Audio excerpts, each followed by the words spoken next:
Hello student, मैं दिविता शर्मा और आज हम ग्रुप थ्योरी का सबसे इम्पोर्टेंट थ्योरम कवर करने वाले हैं जिसका नाम है लैग्रांजेस थ्योरम। इसको हम ग्रुप थ्योरी का फर्स्ट माइलस्टोन भी कह सकते हैं और थ्योरम का स्टेटमेंट कुछ इस तरीके से है। द ऑर्डर ऑफ ईच सब group of a finite group is a divisor of the order of the group। इसको हमको प्रूव करना है। ये जो भी बच्चे जो भी आप लोग सब्जेक्टिव एग्जाम की तैयारी कर रहे हैं उनके लिए ये प्रूफ बहुत इंपॉर्टेंट है। बट अगर आप कोई ऑब्जेक्टिव एग्जाम की तैयारी कर रहे हैं तो अगर आप इनका प्रूफ समझ जाते हैं तो आप इनको भी कहीं पे भी अप्लाई कर सकते हैं। तो यहाँ पे कुछ लैग्रांजे थ्योरम है और इसका गिवन हमको जान लेते हैं। इनको प्रूव करना है तो सबसे पहले हमको गिवन पार्ट पता होना चाहिए। दोबारा से मैं थ्योरम को रीड कर देती हूँ। द ऑर्डर ऑफ ईच सब group of a finite group is a divisor of the order of the group। कहने का मतलब है यहाँ पे हमको दिया गया है कि G एक G है जो कि कैसा है, एक फाइनाइट ग्रुप है। सबसे पहली चीज हमको दी गई है कि G एक फाइनाइट ग्रुप है। दूसरी चीज दी गई है कि ईच सब group of a finite group, ये चीज होल्ड करनी चाहिए। तो हमको एक सब ग्रुप दिया हुआ है G का और ईच सब ग्रुप की बात कर रहे हैं, इसलिए हम यहाँ पे आर्बिट्ररी ले लेते हैं। ठीक है, अब जैसी जो चीज हमको गिवन दी है इससे हमको क्या हेल्प मिलती है कि G अगर फाइनाइट है तो ऑर्डर ऑफ G कैसी होगी, हमारी कुछ फाइनाइट नंबर आएगी। ऑर्डर ऑफ G आएगी हमारी कुछ फाइनाइट आएगी। तो हम मान लेते हैं कि ऑर्डर ऑफ G क्या आ रही है, n आ रही है, जो कि क्या आ रही है, फाइनाइट। फाइनाइट ग्रुप की डेफिनेशन से आता है, फाइनाइट ग्रुप वो ग्रुप होते हैं जिनके अंदर नंबर ऑफ एलिमेंट भी कितने होते हैं, फाइनाइट होते हैं। तो ऑर्डर हमारी क्या आ जाएगी, फाइनाइट आ जाएगी यहाँ। दूसरी चीज H अगर हमारा सब ग्रुप है तो यहां से हमको समझ में आता है H हमारा सबसेट है G का। अगर H सबसेट है G का तो उसके पास दो पॉसिबिलिटी है, H ये हो जाए, G ये हो जाए, या ओवरलैपिंग हो जाए, H इक्वल टू G आ जाए। जैसे ही हम यहाँ पे आते हैं तो हमको समझ में आता है कि जो ऑर्डर ऑफ H है वो भी क्या होगी, फाइनाइट होगी। ठीक है, वो भी क्या होगी, फाइनाइट होगी। तो हम मान लेते हैं कि वो क्या है, M है, क्योंकि उसके पास दो पॉसिबिलिटी। अगर ये वाला फर्स्ट केस लेते हैं तो M is strictly less then n हो जाएगा और सेकंड केस लेते हैं तो M is equal to n हो जाएगा। इन दोनों कंडीशन को अप्लाई करते हैं तो M is strictly less than equal to n हो जाएगा। यहाँ से हमको समझ में आता है क्योंकि सबसेट है तो ऑर्डर ऑफ G से तो कम ही एलिमेंट होंगे या G के बराबर एलिमेंट होंगे, तो वहां से हमको ये चीज मिल जाती है। अब हमको इसको प्रूव करना है। प्रूव करने के लिए हमको क्या प्रूव करना है, हमको ये प्रूव करना है कि जितनी भी सब ग्रुप हैं उनकी ऑर्डर क्या होती है, is a divisor of the order of a group. कहने का मतलब हमको यहाँ ये प्रूव करना है कि जो ऑर्डर ऑफ H है is a divisor of order of G, ये हमको प्रूव करना है। अब डिवाइजर कब होता है, जब order of H completely divide कर दे ऑर्डर ऑफ G को। कहने का मतलब जब ऑर्डर ऑफ G अपॉन में ऑर्डर ऑफ H लिख रहे हैं हम, तो हमको यहाँ पे एक इंटीजर वैल्यू मिलनी चाहिए।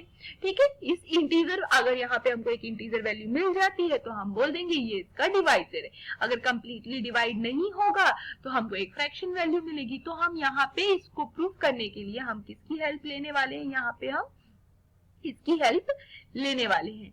ये जो हमने यहाँ पे लिखा है ऑर्डर ऑफ G अपॉन में ऑर्डर ऑफ H, इसकी हम यहाँ पे क्या करने वाले हैं, हेल्प लेने वाले हैं इस वाले पॉइंट की। ठीक है, आगे बढ़ते हैं हम। इसके बाद देखते हैं कैसे हम इसको प्रूव करेंगे। इसको प्रूव करने के लिए हम इसको दो पार्ट में करेंगे। तो सबसे पहले हम यहाँ पे प्रूव कर रहे हैं तो सबसे पहले हम ले लेते हैं कि let G be a finite group. ये हमने सबसे पहले ले लिया, G फाइनाइट ग्रुप है। दिस एम्प्लाइज कि ऑर्डर ऑफ G है वो किसके बराबर है, n के बराबर है। हम यहाँ n ले लेते हैं। ऑर्डर ऑफ G किसके बराबर है, हमारी यहाँ पे n के बराबर। वैसे तो m भी ले सकते हैं, कोई दिक्कत वाली बात नहीं है।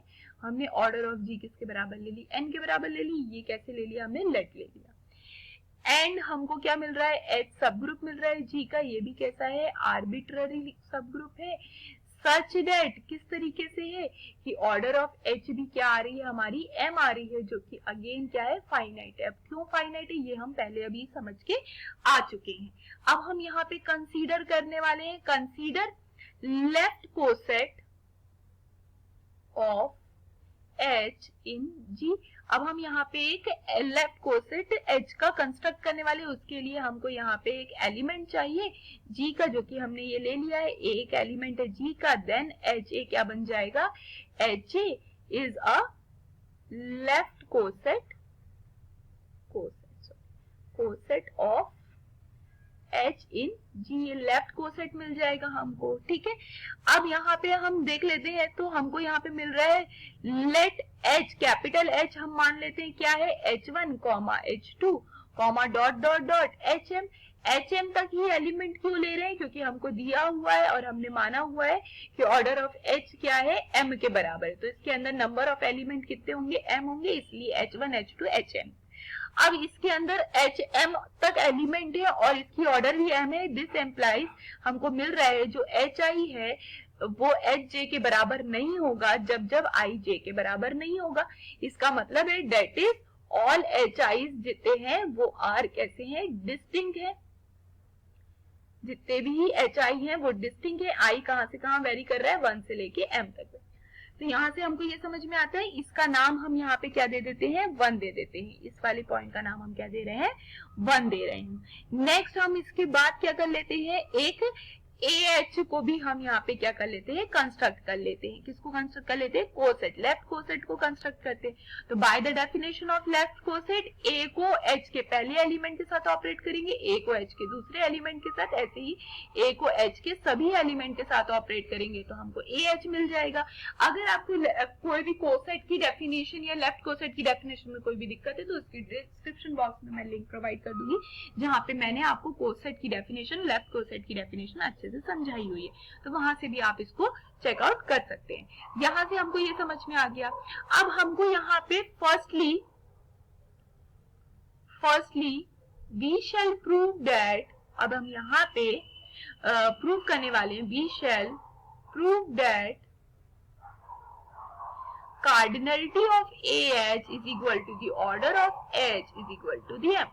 हम सबसे पहले ये प्रूव करने वाले हैं, जो ये लेफ्ट कोसेट बनने वाले हैं H के, उन सब की ऑर्डर कितनी है, M के बराबर है। मतलब उन सब की ऑर्डर उतनी ही है, उन सब के अंदर उतने ही एलिमेंट है जितने H के अंदर एलिमेंट है। तो दैट इज हमको यहाँ पे शो करना है, that is to show that each, जितनी भी AHI हैं आर डिस्टिंक्ट। हमको ये शो करना है जितनी भी AHI है वो कैसे हैं, आर डिस्टिंक्ट, जहां I हमारा 1 से लेके M पे मूव कर रहा है, क्योंकि टोटल नंबर ऑफ एलिमेंट यहाँ पे आपको दिख रहा होगा AH पे कि कितने हैं, M दिख रहे हैं। और अगर हमको इसकी ऑर्डर भी M बतानी है, इसकी कार्डिनलिटी भी अगर हमको M बतानी है, तो हमको दिखाना होगा ये सब के सब एलिमेंट कैसे हैं, हमारे डिस्टिंक्ट हैं। ठीक है, तो इसको दिखाने के लिए हम क्या करने वाले हैं, क्या करते हैं, देखते हैं, आगे बढ़ते हैं। तो हम यहाँ लेके चलते हैं कि let AHI is equal to में AHJ जब जब I J के बराबर नहीं है। अगर ऐसा हो जाता है तो दोनों एलिमेंट सेम हो जाएंगे। तो अगर दोनों एलिमेंट सेम हो जाते हैं तो हम देखो हमको क्या मिलता है, बाय लेफ्ट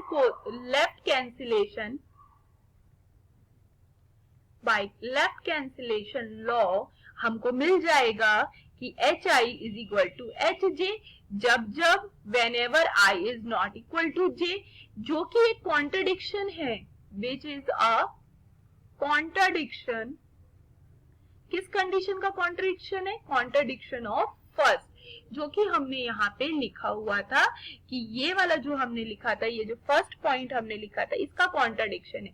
ये क्या बोल रहा है, ये दोनों अलग होंगे जब जब ये दोनों अलग होंगे, है ना।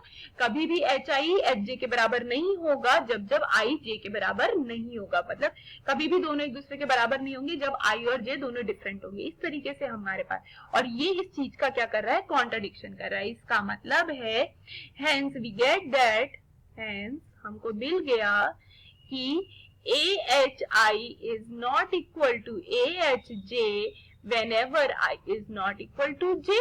इसका मतलब है कि सभी के सभी this implies AHI are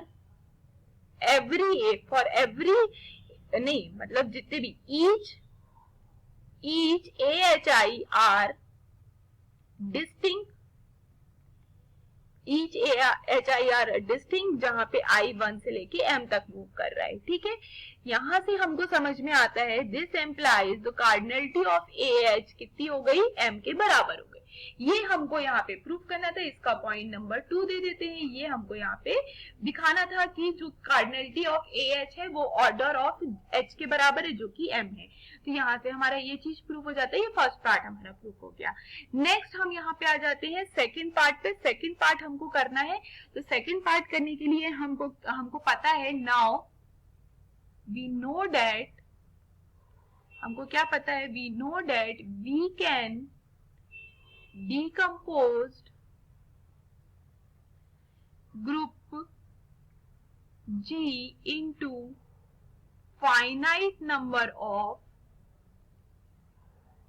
left cosets।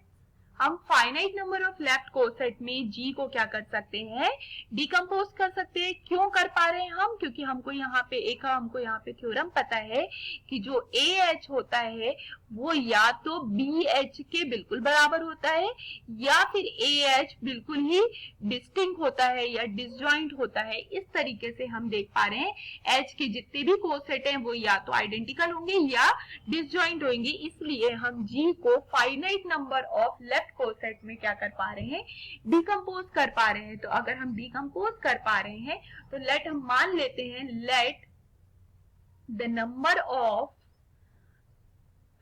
decomposed left coset of H in G be small k, है ना। ये हम मान लिया कि small k number of left decomposition में हम इसको कर पा रहे हैं। दैट इसका मतलब है जो G इज इक्वल टू में क्या आ जाएगा हमारा, A1H union A2H union dot dot dot union AKH। ठीक है, K में कर पा रहे थे तो इस कारण से हम, और ये क्या है, डिकम्पोज, इसका जब हम यूनियन करेंगे तो हमारे पास क्या आ जाएगा, G आ जाएगा। अगर मैं इसकी ऑर्डर की बात करूं तो ये क्या आएगी, cardinality of AH plus cardinality of A2H plus dot dot dot cardinality of AKH। अभी हमने देखा, ये तो हम मान के चल रहे थे कि इसकी ऑर्डर क्या है, n के बराबर। अभी हमने देखा जो इक्वेशन हमारी 2 थी वहां पे इसकी कार्डिनलिटी m के बराबर थी और जितने भी कोसेट है हर की कार्डिनलिटी m के बराबर थी। कितने टाइम, ये क्या हो गया, k टाइम्स, क्योंकि नंबर ऑफ ये लेफ्ट डिकम्पोजिशन कितने हैं, k है। तो हमको ये मिल गया k इंटू m, n बराबर में k इंटू m। इसका मतलब है k इज इक्वल टू में n बाय m, जो कि ऑर्डर ऑफ G अपॉन में ऑर्डर ऑफ H है। यही हमको प्रूव करना था। जैसे ही हमने ये चीज दिखाया, और K कैसा है हमारा, इंटीजर वैल्यू है, जैसे ही हमने ये चीज दिखाया वैसे ही हमने बोल दिया, हेंस वी गेट कि order of H is a divisor of order of G। यही हमको दिखाना था, तो ये हमने यहाँ से दिखा दिया। तो यही हमारा प्रूफ था, यहाँ से हमारा प्रूफ खत्म होता है और इसको हम कहीं पे भी अप्लाई कर सकते हैं। अगर जितनी भी H है हमारे पास ऑर्डर, जितने भी H अगर G के होंगे, जितने भी सब ग्रुप होंगे, उन सभी की ऑर्डर कंपल्सरीली G की ऑर्डर को क्या करती है, डिवाइड करती है। यहाँ पे हमने ये चीज देख ली। ठीक है, तो थैंक यू क्लास।